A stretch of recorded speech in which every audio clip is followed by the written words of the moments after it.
Hello, welcome back. Today we'll be taking a look at a series of tweets that resulted in a lot of interest on Twitter and was even picked up by the media. The reason why this flurry of activity on Twitter might be of concern to us is not the original tweet itself made by the American politician Kane, but by the surprising and somewhat concerning reaction to his tweet by two academics. The academics, Dr. Tennessen of Oregon State University and Dr. Rachael of San Jose State University, both geneticists, made a series of quite remarkable tweets in response, and it is the claims made by both these professors that will be the subject of today's video. So, let's begin. Let's start with a look at the original tweet made by Kane on the 21st of December 2017. It contains 9 words and an image of 2 sets of chromosomes. This missive detonated a mini Twitter storm that resulted in over 260,000 impressions. More importantly, it drew the attention of our two academic heroes, French and Tennessen, who jumped on Kane's pronouncement with impressive alacrity. So before we move on to their response, we should take a critical look at the original tweet itself.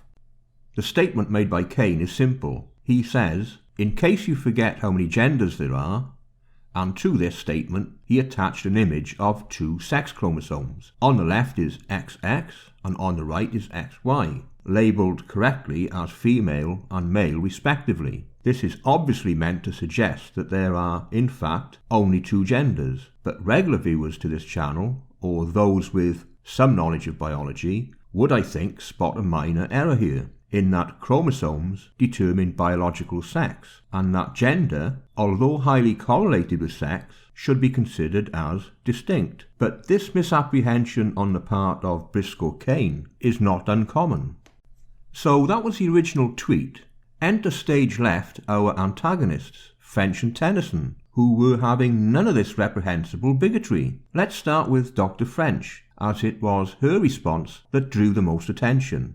Her reply was, and I quote, "Hey, geneticist here, you've disingenuously and for bigoted purposes oversimplified a complex phenomenon. A few notes. 1. Sex and gender are not the same. 2. Chromosomes don't determine sex." Well, that was quite a statement to make.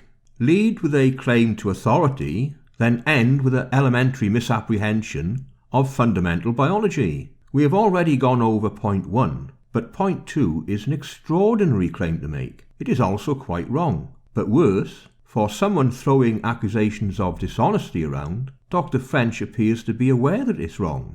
She goes on to say, "I know in middle school biology they told you they do, but nope, a single gene on the Y starts the cascade of events involving genes all over the genome to determine sex. If any of those things changes, surprise."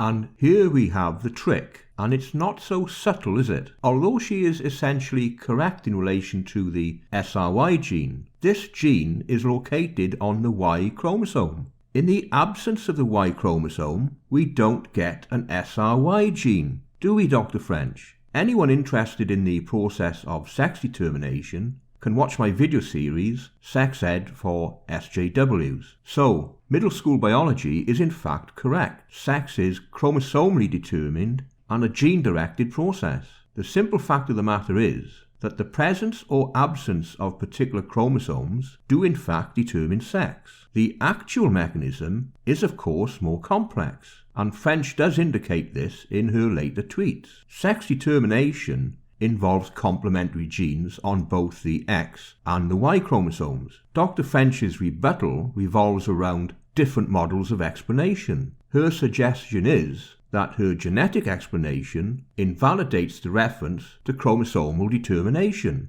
which is a nonsense. It's simply a matter of detail. It's a simplified explanation using an idealized model, in the same way as an electronics student might refer to the planetary model of the atom, rather than the more accurate quantum model. She then goes on to state, "Chromosomal and somatic sex may not match, and we're still not talking about gender. 3. Gender is a complex phenomenon, arising from interaction between genes and environment. Sex describes the physical manifestations.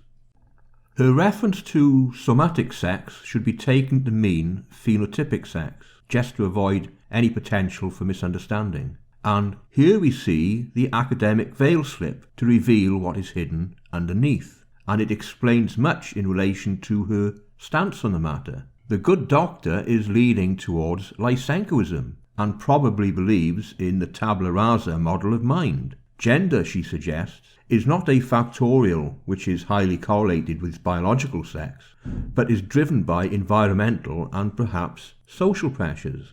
We can skip the next tweet because it's largely meaningless, but point 4 is perhaps the statement that should cause most reasonable people pause for reflection. She states, and I quote, 4. Finally, there are more than two sexes at the somatic level. Intersex and ambiguously sexed individuals arise at an appreciable frequency, on the order of 1%. This is because physical sex is mostly hormonal, not chromosomal.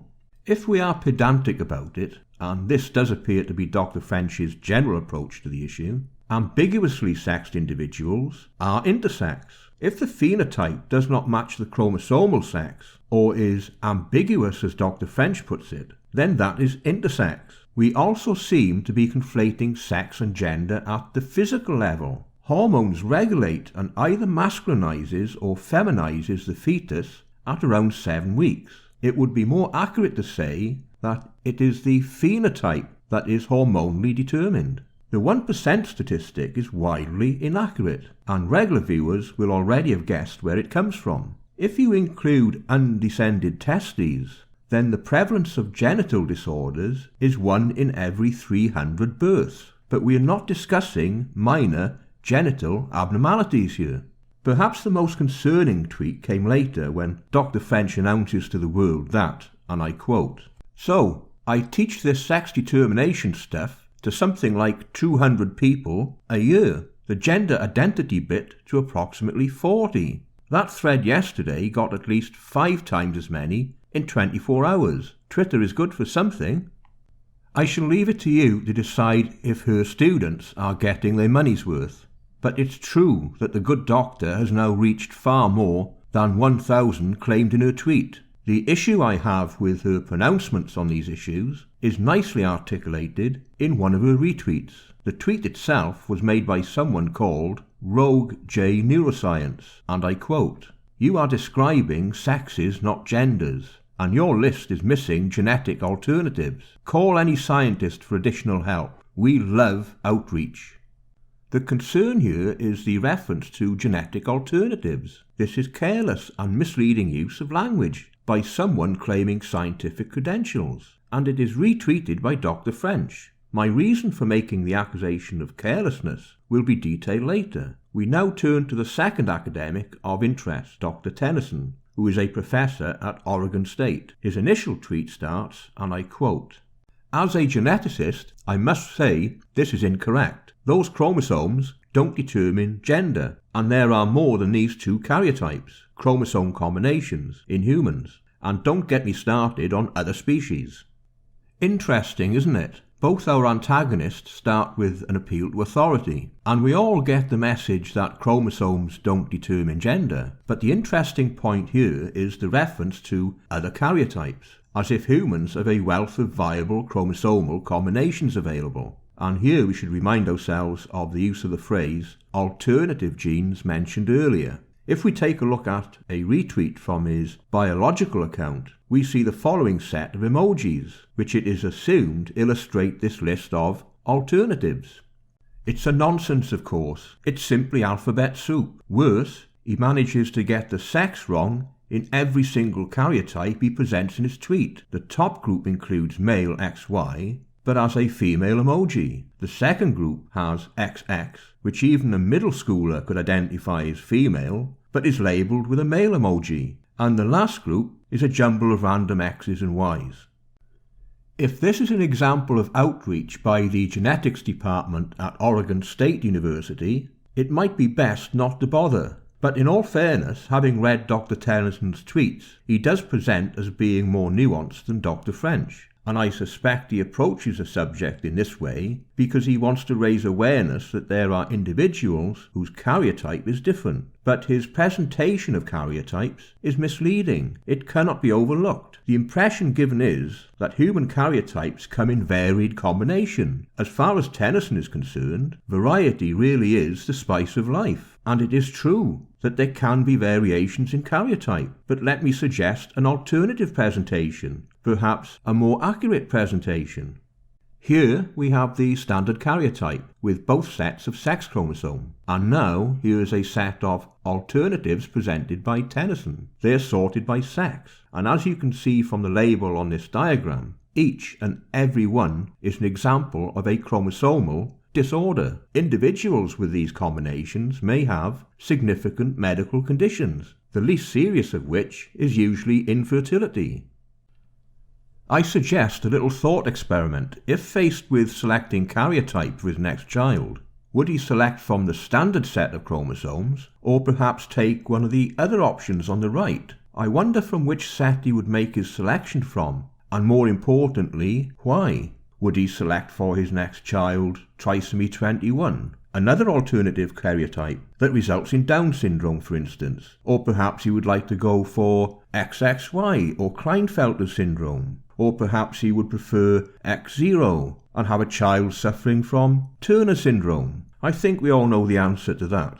Tennessen would be well aware that anything other than XX or XY results in a clinically defined chromosomal disorder. The second set of karyotypes include Klinefelter syndrome, XXY, and Turner syndrome, XO, both named after the patients first identified as having the syndrome. Klinefelters are males but present with some female characteristics, such as Gynecomastia, and most will be infertile, the remainder having a low sperm count. There may also be behavioural and cognitive issues.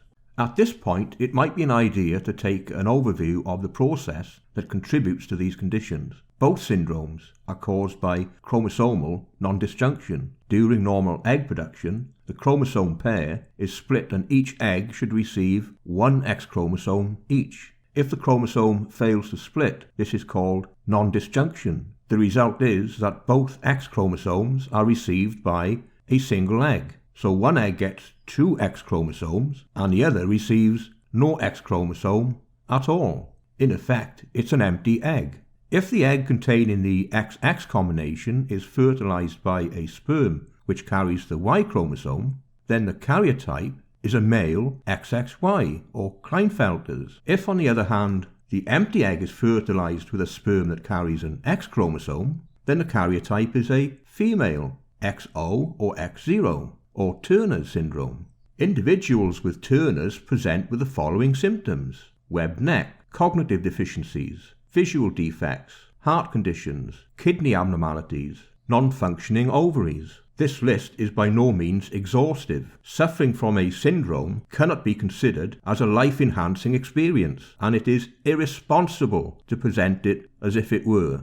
In summary, the arguments presented by both French and Tennessen are more nuanced than one first supposes. The fact remains, however, that their initial tweets were not, and even though in later tweets they began to qualify their initial response, public perception had become fixed by the content and tone of their intervention. They were engaged in advocacy of a particular kind, and it seems obvious that they had an issue with the politician Briscoe Kane, possibly relating to his past stance on this and related matters. They could have simply corrected Kane and moved on, and there would have been nothing wrong in that. But they chose instead to obfuscate certain issues to score a cheap and trivial political point. And in the process, they presented in the public sphere what I perceive to be a distorted and misleading presentation of the science.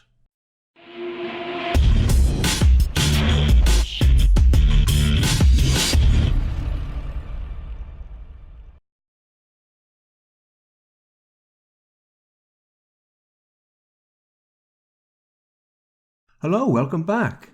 Today, we will be taking a look at a series of tweets that resulted in a lot of interest on Twitter and was even picked up by the media. The reason why this flurry of activity on Twitter might be of concern to us is not the original tweet itself, made by the American politician Briscoe Cain, but by the surprising and somewhat concerning reaction to his tweet by two academics. The academics, Dr. Tennessen of Oregon State University and Dr. Rachael